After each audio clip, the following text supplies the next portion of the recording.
Hii ni sehemu ya pili ya somo la nguvu ya Pasaka inayoletwa kwako na mtumishi wa Mungu Mchungaji Albogasti Joseph Mramba kutoka kanisa la TAG Shalom Christian Center kutoka Same Kilimanjaro, akikuletea mafundisho ya neno la Mungu pamoja na maombi na maombezi.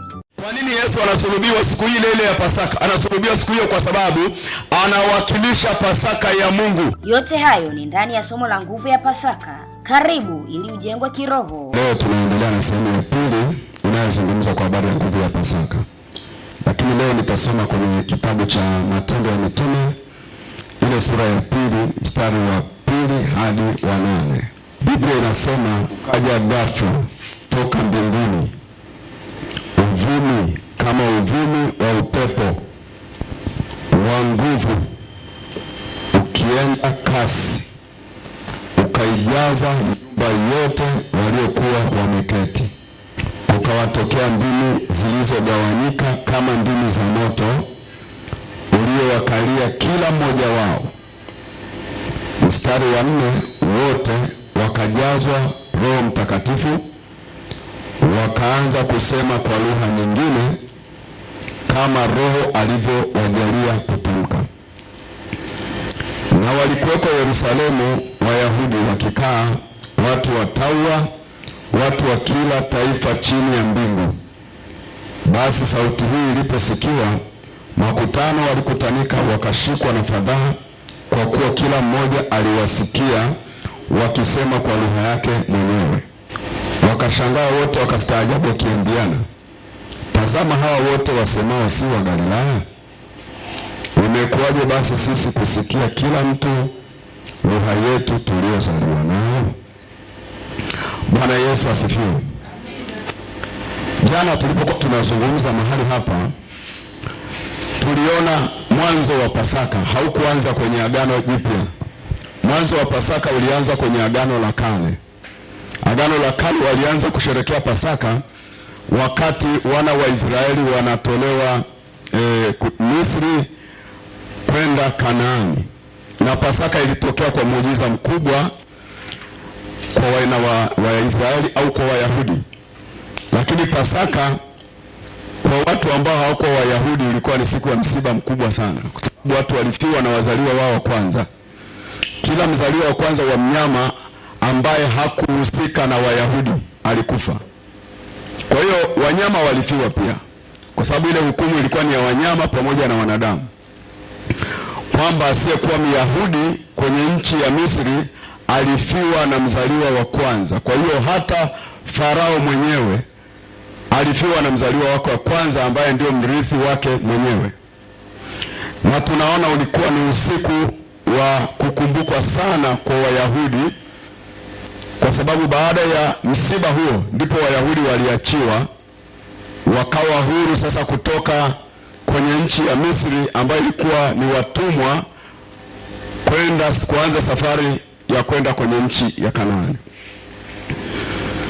Na walipokwisha kutoka, tuliangalia jana tukaona walisafiri na mwisho kweli wakaingia kwenye nchi ya Kanaani. Na Mungu aliagiza kwamba sikukuu ya Pasaka iwe inaadhimishwa kila mwaka. Kwa hiyo Wayahudi walikuwa wanaadhimisha Pasaka kila mwaka. Lakini tukaishia kwamba ilipofika kwenye Agano Jipya, Yesu naye alishiriki kwenye Pasaka. Lakini Pasaka ambayo alishiriki ya mwisho ni ile Pasaka ambayo aliadhimisha na wanafunzi wake siku moja kabla ya ile siku ya mateso. Siku moja kabla ya ile siku ya kuteswa kwake, Yesu alikaa na wanafunzi wake, ndio siku alimega mkate. Ndio ile siku tunapata maandiko ya meza ya Bwana kwamba alikaa na wanafunzi wake, akamega mkate, akawaambia, huu ni mwili wangu unaotolewa kwa ajili yenu, na hii ni damu yangu inayomwagika kwa ajili yenu.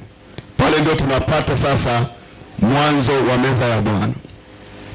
Lakini kwa nini sasa sisi tunasema Pasaka ni nguvu? Na tunaita nguvu ya Pasaka. Ni kwa sababu kwetu sisi Pasaka sio kufiwa na Yesu. Na hatuna msiba leo. Leo sio siku ya msiba, wala jana Ijumaa haikuwa siku ya msiba. Sisi tunaadhimisha ushindi wa kanisa, watu waliomwamini Mungu, waliomwamini Yesu kuwa Bwana na Mwokozi wa maisha yao, kutolewa kwenye utumwa na vifungo vya Shetani, kuhamishwa kutoka kwenye nguvu za giza na kuingia kwenye nuru. Kuna vitu kwenye ulimwengu wa roho, mtu anapompokea Yesu anavipokea wakati anapompokea Yesu. Hivyo vitu havimpati kila mtu wala havitokei kwa kila mtu, vinatokea kwa wale tu wanaompokea Yesu. Ukimpokea Yesu kuwa Bwana na Mwokozi wa maisha yako, unahesabiwa haki. Haki ya kwanza unayohesabiwa unapompokea Yesu, unahesabiwa haki ya kufanyika kuwa mwana wa Mungu.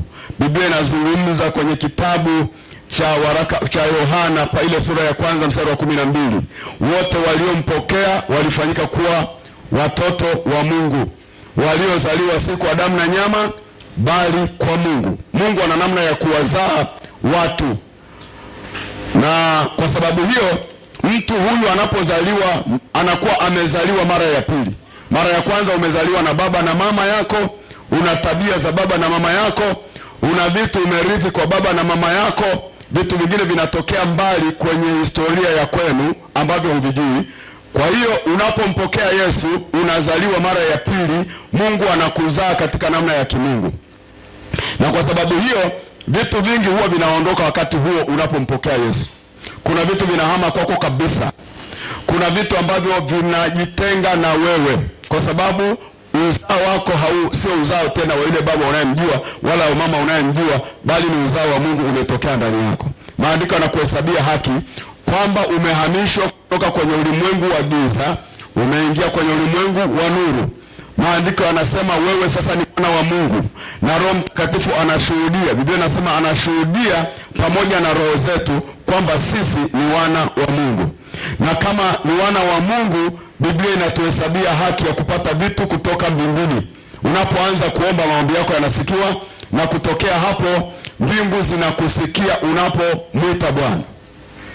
Sasa tunasema Pasaka ni nguvu ya Mungu kwetu, kwa sababu kuna vitu vyenye nguvu sana vinatokea kwenye maisha yetu pale ambapo tunampokea Yesu.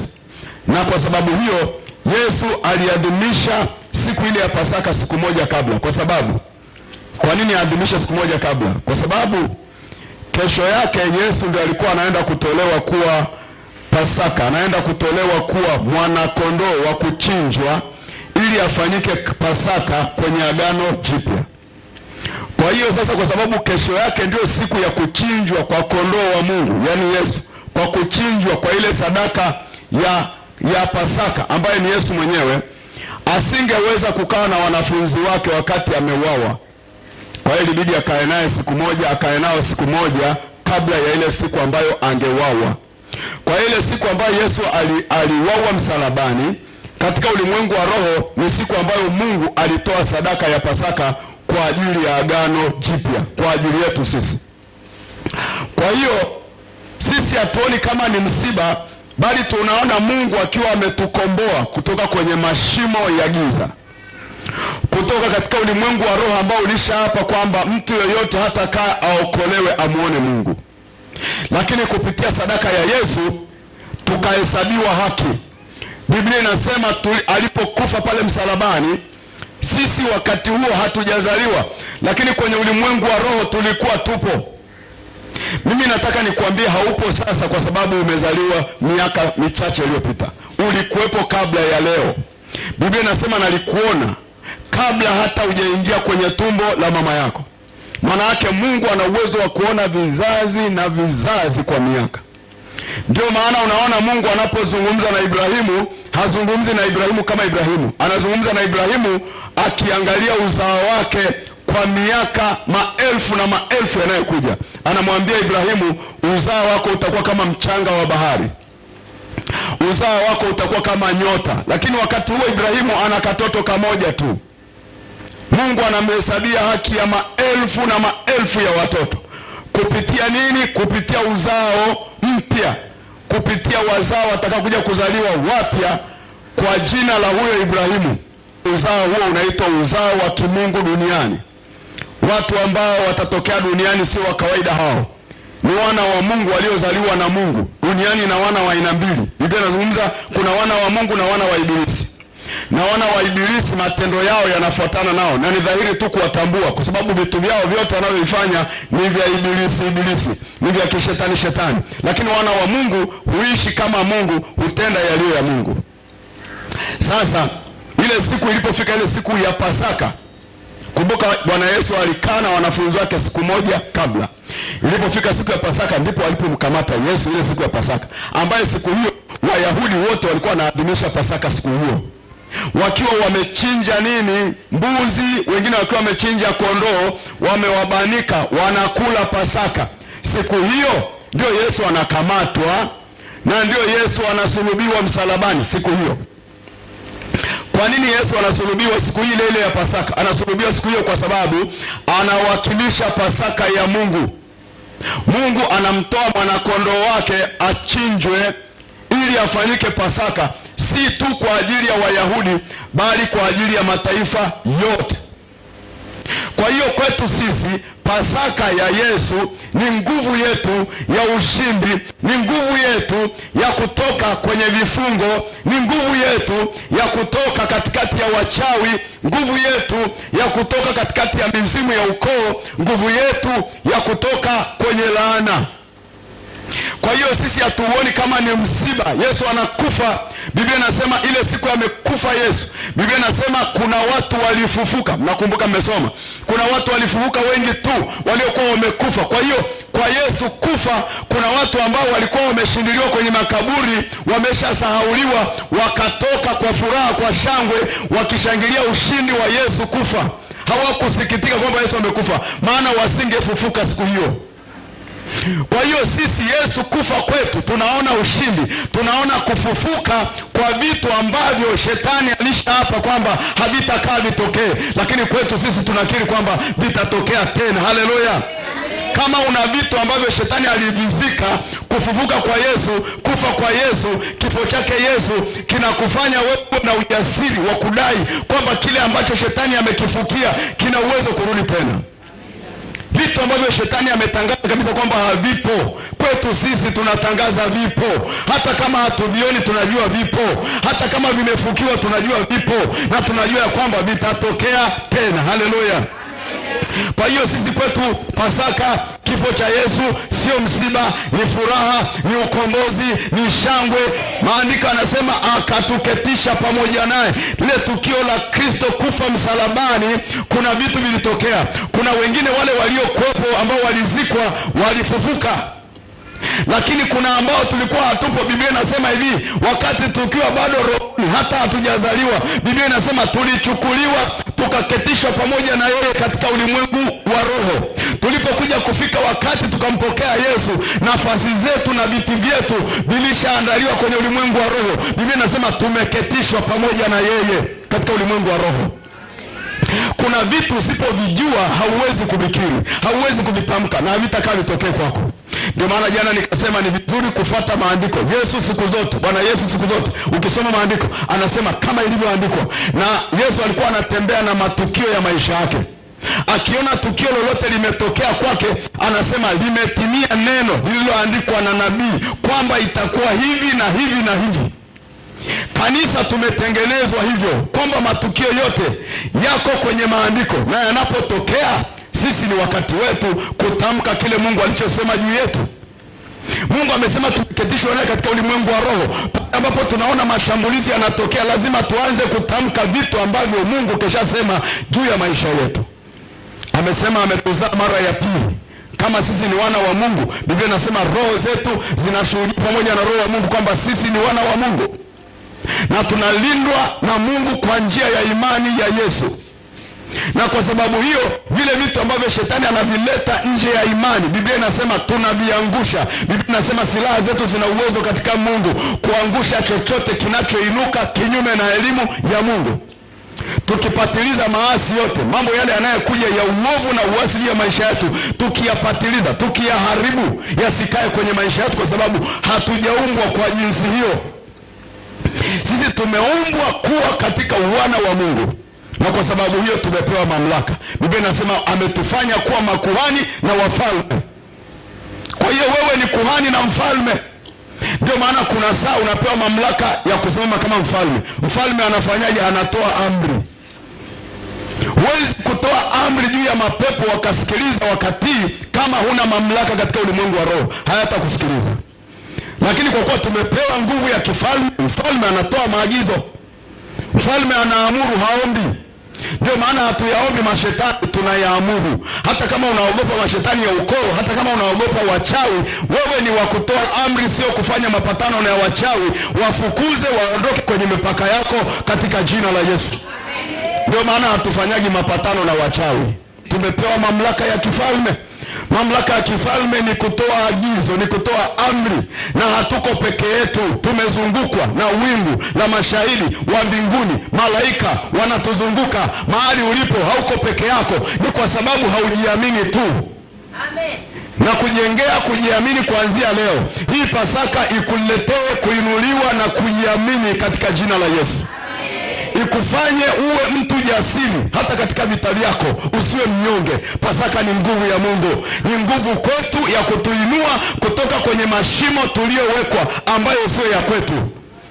Hata kama tulizaliwa tukakuta ukoo umeshatuingiza kwenye mizimu, umeshatufanyia matambiko na mila, na wakayaagiza mashetani kwamba yatalinda familia zetu, lakini tumekombolewa kwa damu ya Yesu. Damu ya Yesu imetukomboa, imetununua. Biblia inasema tumenunuliwa si kwa vitu vya thamani za kawaida, lakini kwa damu ya Yesu isiyokuwa na mawaa, damu ambayo thamani yake haielezeki, imetoka mbinguni, imeshatununua. Sisi hatujauzwa tena kama watumwa, bali tumekombolewa kwa damu ya Yesu. Na hii damu ya Yesu imetokea wapi? Kipindi cha Pasaka ndio damu ya Yesu ilimwagika. Kwa hiyo ilipomwagika damu ya Yesu tukanunuliwa. Sisi tumelipiwa deni. Haleluya. Umelipiwa deni, hudaiwi tena.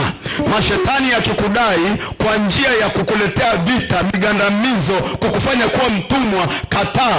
Soma lile andiko kwamba sisi tumekombolewa. Mimi nimekombolewa kwa damu ya Yesu, nimekombolewa si kwa vitu viharibikavyo, bali kwa damu ya pekee ya mwana wa Mungu aliye hai. Kwa hiyo sistahili kupigwa.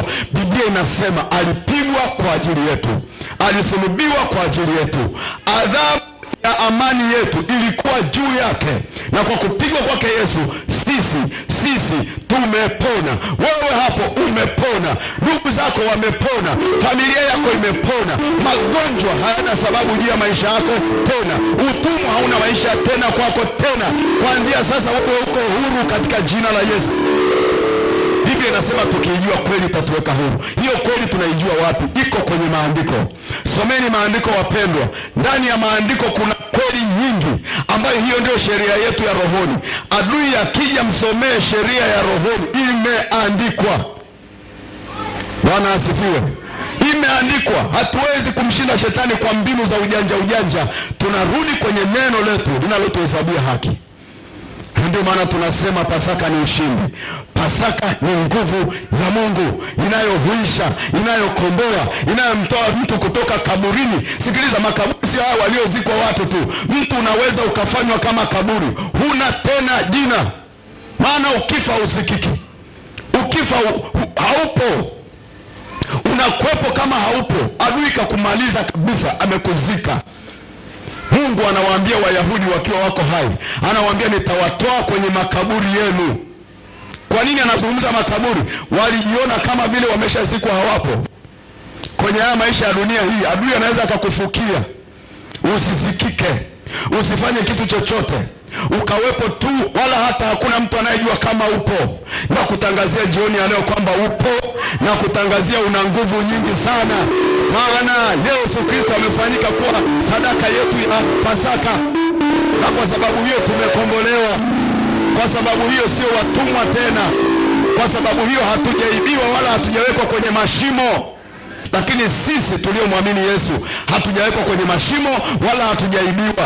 Vile vitu ambavyo mashetani wamefanya juu yetu tunawatangazia kabla hata hatujaanza kusema kwamba waondoke. Tunawatangazia tu kwenye ulimwengu wa roho kwamba hivyo vitu havina maana wala havitafanikiwa kwenye njia yetu wala kwenye maisha yetu. Maana imeandikwa, kila silaha itakayofanyika juu yetu haitafanikiwa, na wala ulimi wowote, hata kama ni walaana uliowahi kutamkwa kabla hatujazaliwa, hata kama umetamkwa na wachawi, juu yako hautafanikiwa, hautafanikiwa. Haleluya! Wewe ni wa juu, hakuna anayeweza kukushusha chini. Mungu akamwambia Balaamu, usiwalaani watu waliobarikiwa. Maana yake aliyebarikiwa huwezi kumlaani. Wewe umebarikiwa. Haleluya! Yesu alipokufa msalabani, tokea hapo alitangaza wewe umebarikiwa. Hizo laana zao hazina madai kwako. Yesu akasema, namuona yule mkuu wa anga anakuja mwenye hasira kali, lakini hana kitu kwangu. Haleluya! Na wewe shetani hana kitu kwako, ila unachotakiwa ni kusimama katika kweli. Kusimama katika kweli, usijichanganye na dunia, usijichanganye kwenye dhambi tena, maana uzao wako sio uzao wa dhambi, uzao wako ni uzao mtakatifu wa mbinguni. Kwa nini watu wanashambuliwa? Ni kwa sababu hawajui wao ni nani. Bwana Yesu apewe sifa. Kwa hiyo Yesu aliposulubiwa, kuna jambo jipya lilitokea kwenye ulimwengu. Tokea hapo walitokea wana wa Mungu. Biblia inasema waliozaliwa si kwa damu wala kwa nyama. Kukatokea jambo lingine, waliokuwa gizani wamehamishwa, wameingizwa katika ufalme wa nuru wakati Yesu amesulubiwa. Ni jambo lingine. Lakini jambo lingine, msamaha wa dhambi. Kumbuka msamaha wa dhambi miaka ya nyuma, kabla ya wakati wa kusulubiwa kwa Yesu, ilikuwa lazima mtu atoe sadaka za dhambi. Unatoa njiwa, unatoa mbuzi, unatoa ng'ombe kwa ajili ya dhambi. Tokea wakati huo hamna sadaka hizo tena. Msamaha wa Yesu, ukimwamini Yesu, ukimwita Yesu, ukiomba msamaha kupitia Yesu, unasamehewa bure. Lakini tokea hapo ndipo madhihirisho ya uponyaji mengi yakatokea, na tunaenda kuona hitimisho na kuzaliwa kwa nguvu mpya kwa watakatifu. Ikaja ile siku ya Pentekoste, na ndio tumesoma kwenye kitabu cha Matendo ya Mitume kwamba ile siku ya Pentekoste ilikuwa ni siku ya ajabu sana. Kwa nini ninaioanisha siku ya Pentekoste na Pasaka? Ni kwa sababu ni mtiririko wa matukio yaliyoanzia Pasaka. Yesu alipokwisha kusulubiwa, Biblia inasema alizikwa. Siku ya tatu akafufuka. Alipofufuka, maandiko yanasema akawa anawatokea wanafunzi wake kwa muda wa siku 40. Yaani anatokea tu wakiwa wamekusanyika, anatokea, anaongea nao, anapotea. Alafu anakaa tena, anawatokea tena, anaongea nao, anapotea. Ilipofika ile siku ya 40, Yesu akapaa mbinguni. Alipopaa, wakati kabla hajaondoka, akawaambia wanafunzi wake, msiondoke Yerusalemu mpaka mtakapopokea uwezo au nguvu ya Roho Mtakatifu, kwa sababu mnahitaji nguvu ndio muweze kushindana na mkuu wa anga, mkuu wa giza. Ndio maana Mkristo yoyote lazima apokee nguvu za Mungu. Hiyo sio hiari, ni kutafuta mpaka ujazo. Na Mungu aliahidi kuwajaza watu wote wanaomwamini Yesu, wote kuwajaza na Roho Mtakatifu. Atakuja kwako. Bwana asifiwe. Siku hiyo ambayo ni siku ya Pentekoste, ambayo wanafunzi walikuwa wamekusanyika, ilikuwa ni siku inaitwa siku ya mavuno. Waisraeli walikuwa wanaiadhimisha kila mwaka, na hiyo siku ilikuwa ni siku kuu sana, siku kubwa, kwa sababu ni siku ambayo walikuwa wanaenda wanatoa sadaka za mavuno, ambayo pia walikuwa wamevuna katika kipindi cha mwaka mzima. Walikuwa wanaandaa sadaka, zile sadaka za malimbuko na vitu vingine, walikuwa wakati mwingine hawazitoi, wanakuja kuzitolea kwenye sikukuu ya mavuno. Na kulikuwa na sadaka nyingi zinatolewa siku hiyo, na sadaka hizi kwa zinatokana na vitu walivyovuna kwenye mashamba yao, wanakuja kuvitoa siku ya mavuno. Kulikuwa na sadaka maalum zinatolewa. Kwa hiyo Wayahudi wote kutoka duniani walikuwa wanakuja Yerusalemu kuja kutoa. Kwa hiyo siku hiyo Yerusalemu kulikuwa na watu wengi, wageni wengi sana kutoka nchi mbalimbali. Wale Wayahudi walikuwa wanaishi kwenye nchi za kigeni, walikuwa wamekuja siku hiyo, wako Yerusalemu.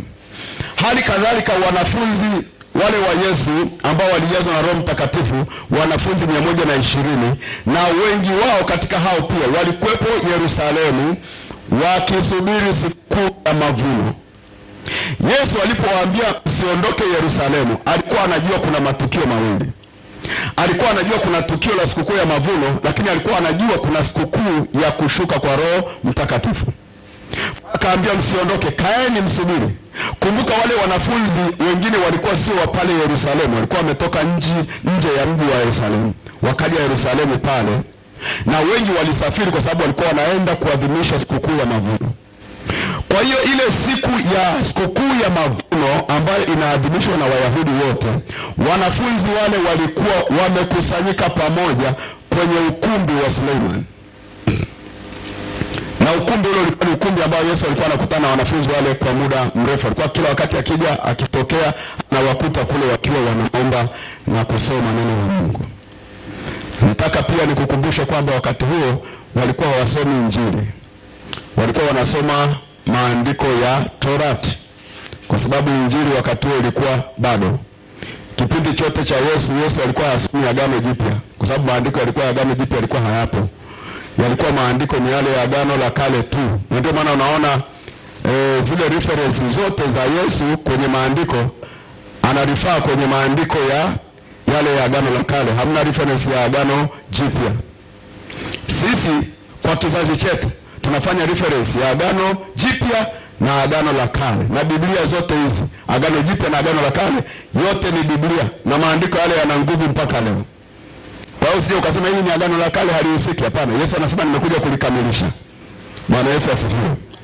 Kwa hiyo siku hiyo wakiwa wamekusanyika, wengine wanasubiri sikukuu, wengine wanasubiri ahadi ya Yesu, ndipo siku hiyo Roho wa Bwana akashuka kwenye ule ukumbi kama tulivyosoma hapa. Biblia inasema wote walikuwa wamekusanyika, upepo ghafla toka mbinguni, uvumi wa upepo toka mbinguni ukaja kwa nguvu, ukienda kwa kasi, ukaijaza nyumba yote waliokuwa wameketi. Maandiko yanasema kukawatokea ndimi zilizogawanyikana kama ndimi za moto uliowakalia kila mmoja wao. Sasa siku ile ya Pentekoste moto ulishuka. Biblia inasema ndimi za moto zikamkalia kila mmoja. Watu wengine wanauliza mbona hizo ndimi za moto hazikuunguza mtu? Lakini tujiulize, wakati Musa alipokuwa anachunga, alikutana na kijiti kinawaka moto, lakini hakifanyije? Hakiteketei. Moto wa Mungu unaweza ukashuka kama umekusudiwa kushuka kwa mpango wake.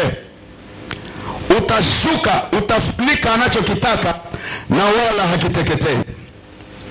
Na hata tunapofunikwa na nguvu za Mungu za Roho Mtakatifu kwenye ulimwengu wa roho, tunakuwa ni moto umetuzingira. Lakini moto huo unawaka, lakini hauteketezi. Lakini kilicho kinyume na huo moto unateketeza. Kwa hiyo kwa lugha nyingine, wale walipokea nguvu ya moto kutoka mbinguni utakaowafunika na kuwakinga dhidi ya maadui wowote watakaojaribu kuwajia.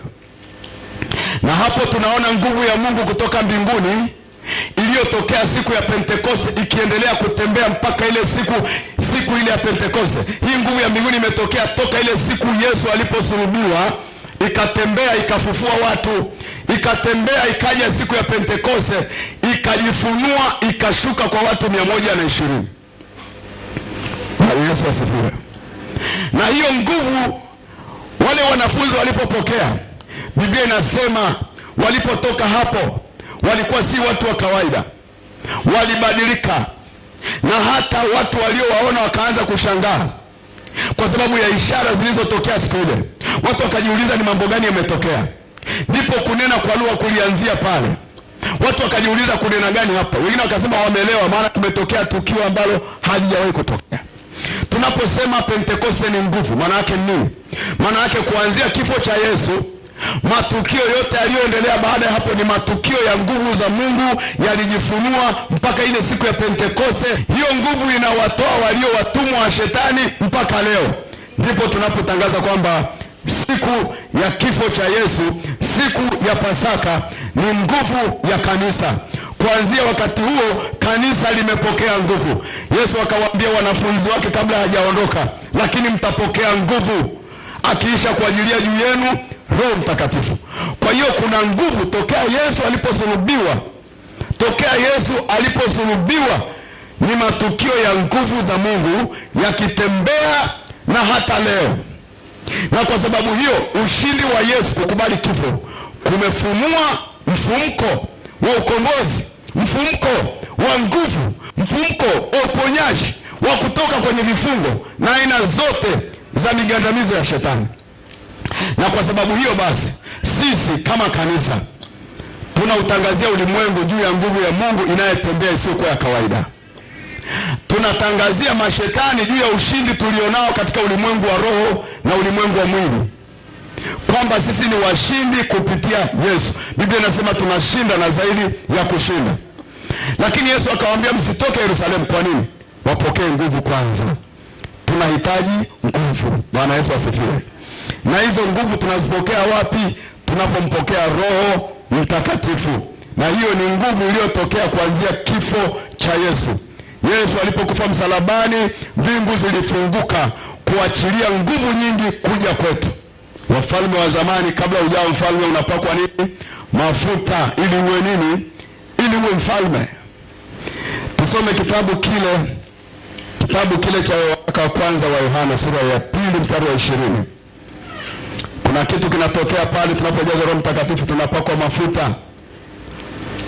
Tunapakwa mafuta tunapojazwa Roho Mtakatifu. Tusome wote pale waraka wa kwanza 2:20.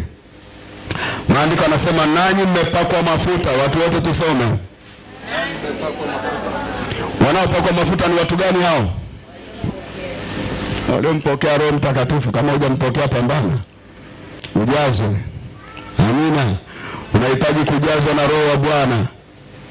Ukristo kuwa na Roho wa Bwana ni Ukristo uliochoka, ni Ukristo uliokufa. Hutaweza kuomba, hutaweza kufunga, hutaweza kufanya chochote kwa sababu huna nguvu. Biblia inasema mtapokea nini? Nguvu. Hapa anasema nanyi mmepakwa mafuta. Tusome wote. Na yeye aliye mtakatifu, nanyi mnajua nyote. Kwa hiyo unapopokea Roho Mtakatifu pale, Roho wa Bwana anaposhuka, nini kinachotokea rohoni? Unapakwa mafuta. Unaitwa mpaka mafuta wa nani? Wa Bwana. Kutokea hapo una kitu kinaitwa nini? Upako. Watu wanafikiri upako uko kwa mchungaji tu. Hapana. Upako hauko kwa mchungaji tu. Upako unakuwa kwa mtu yoyote ambaye amepokea Roho Mtakatifu. Yale mafuta ya kimungu yanakuwa yako kwako, ndio yanaitwa upako mtakatifu. Unapakwa mafuta ya utawala, unapakwa mafuta ya mamlaka, unapakwa mafuta ya kukuwezesha wewe kutoa maagizo kwenye ulimwengu wa roho. Biblia inasema nanyi mmepakwa mafuta na yeye aliye mtakatifu, nanyi mnajua nyote kwamba kuna kitu kimetokea kwenye maisha. Mafuta ya kiroho au upako wa kiroho nini? Ni ile nguvu ya Mungu ambayo sasa ukishapakwa au ukishapokea Roho Mtakatifu inakuwa imekaa kwenye maisha yako. Na inapokaa kwenye maisha yako, ni kinapotokea unapata ulinzi. Upako ndio unaokupa ulinzi. Upako ndio unaokulinda dhidi ya wachawi.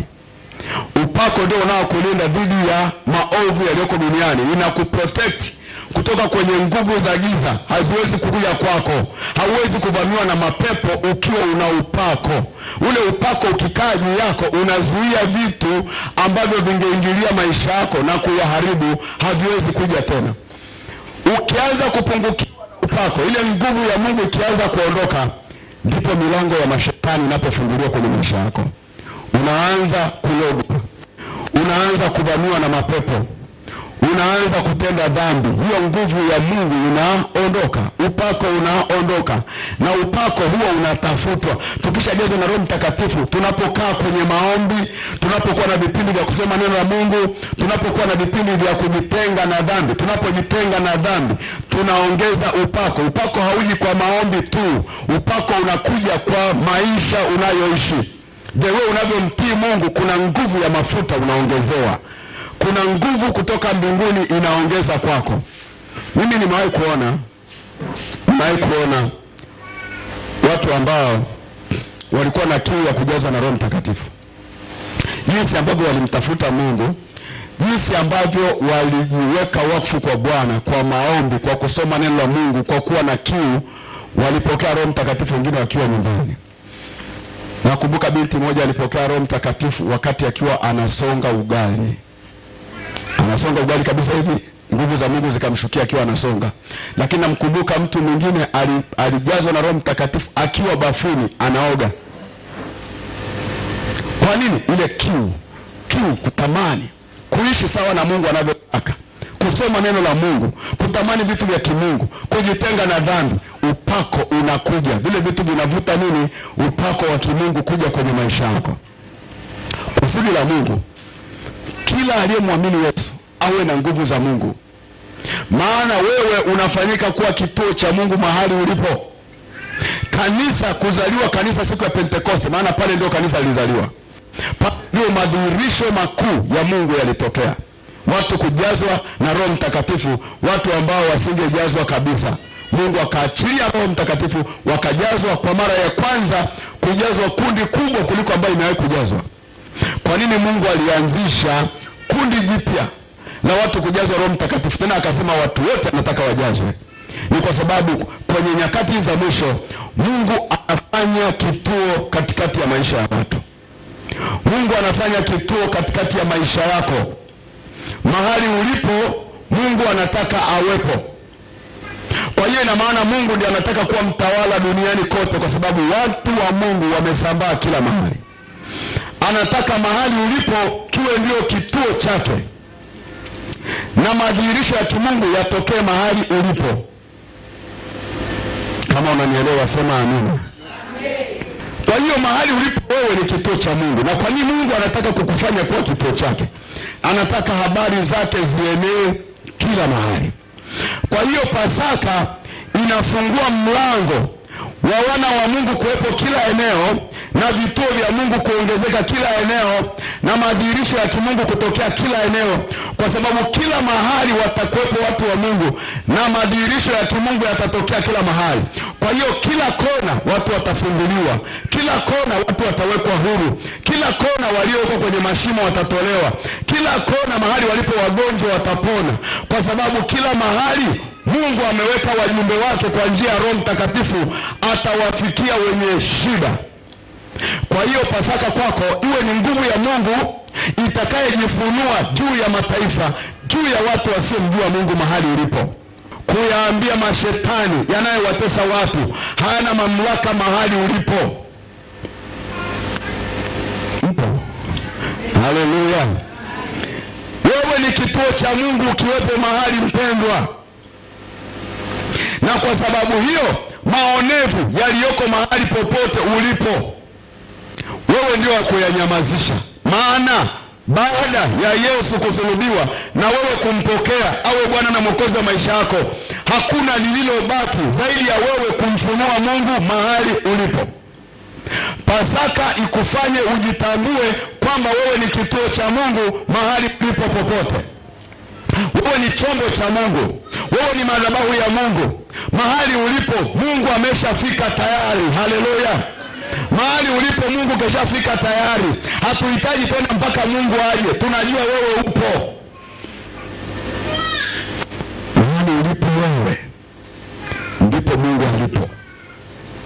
Mungu akitaka kujifunua hata shusha malaika, atakutumia wewe. Majirani wanaokuzunguka wafanye nyumba yako kuwa kituo cha makimbilio. Ndio maana tunasema Pasaka ni nguvu ya Mungu kwetu. Hiyo nguvu imesha kuja kwetu, iko tayari kujifunua kwa wengine. Waambie wengine habari za Yesu, waambie wengine habari za kufufuka kwake, waambie wengine habari za uponyaji wake, waambie kwamba anasamehe dhambi, waambie kwamba anafungua vifungo, waambie kwamba anainua waliofutwa, waambie kwamba anaweka watu huru, na wakihitaji kufanyiwa hivyo vitu waje kwako. Utakuwa jasiri kufanya hivyo? Utakuwa jasiri kufanya hivyo? Wangapi watakuwa majasiri kuwaambia watu wakitaka kumwona Yesu, njooni kwangu? Haleluya. Watu wakitaka kumwona Yesu na madhihirisho yake waje kwako. Amina. Amina. Mwambie mwenzako, yaliyoshindikana kwetu kwa Mungu yanawezekana. yanawezekana. Msisitizie kabisa, mwambie yanawezekana. Mwambie anza kuita furaha ije kwako, maana hakika utafurahi kwa jina la Yesu. Unaamini hayo? Kama unaamini sema ninapokea. Sema ninapokea. Simama pale ulipo, tumwite Bwana, tumwambie Bwana, huu si mwaka wa msiba, huu sio mwaka wa kuomboleza Yesu amekufa. Bwana, nimetolewa kwenye bonde la mauti. Bwana, nimevuka mahali ambapo adui zangu walisema sivuki. Bwana, nimepita mlima. Bwana, nimepita kwenye bahari. Bwana, nimepita kwenye bonde la mauti. Sitakufa, nitaishi. Yuko aliyeniwakilisha kwenye kifo, yuko aliyeniwakilisha kwenye mauti, yuko aliyeniwakilisha kwenye magonjwa. Biblia inasema alichukua madhaifu yetu, alijitwika huzuni zetu. Mwambie Mungu, huzuni zangu zilichukuliwa na Yesu. Sistahili kuishi mtu wa huzuni tena. Na kutangazia mtu uliyeko hapa, kwenye mapito unayopita yote, kuna furaha. Biblia inasema furahini katika Bwana, kuna nasema furahini, kwa maana Mungu anajua unakopita kwamba utavuka. Utavuka mama, utavuka kijana, utavuka. Hata kama shetani amekushindilia kwenye kaburi, unaona haupo, unaona kama vile umekufa, haupo tena. Nataka nikutangazie Yesu amefufuka kwa ilimbuko letu, kwamba yeye amefufuka na sisi tutafufuka. Tutafufuliwa mahali popote ambapo tulizikwa, mahali popote ambapo wachawi, ganga na mizimu kisha tuusiku kwamba tumezikwa, hatupo. Mimi nataka nikutangazie tumefufuka. Biblia inasema tukafufuka pamoja naye, tulikufa pamoja naye, tukafufuka pamoja naye, tukaketishwa pamoja naye katika upya wa uzima. Haleluya! Wewe si tena mauti, wewe si tena mfu uliyekufa. Wewe uko hai katika Mungu aliye hai. Wewe tena sio yule ambaye walikuwa wanakujua zamani. Wewe ni mtu mpya rohoni. Hata kama akili zako zinagoma, hata kama akili zako zinakataa, zinakwambia wewe ulivyo ndivyo ulivyo, ziambie akili zako, Bwana amesema, niko akiwa na Yesu, niko akiwa ndani ya Yesu, ya kale yamepita na sasa ni mapya. Wewe ni mtu mpya. Nisikilize, hata kama wamekuloga, wewe ni mtu mpya. Hata kama wamekuzindika mazindiko ya kichawi na kiganga, wewe nakutangazia hautakufa, hautakuwa kilema, hautaendelea kukaa kwenye hicho kitanda, hautaendelea kuwa mwombolezaji. Naita furaha yako uliyonyang'anywa irudi kwako katika jina la Yesu. Hebu wakati kila mtu amwite Bwana, na kama uko mahali popote unatiangalia, mwite Bwana wa majeshi, anasikia. Mungu si Mungu asiyesikia. Biblia inasema sikio lake si kiziwi hata asiweze kusikia. Maovu tu ndiyo ambaye ametupenda. Kama ni mpenda dhambi, muombe Mungu rehema.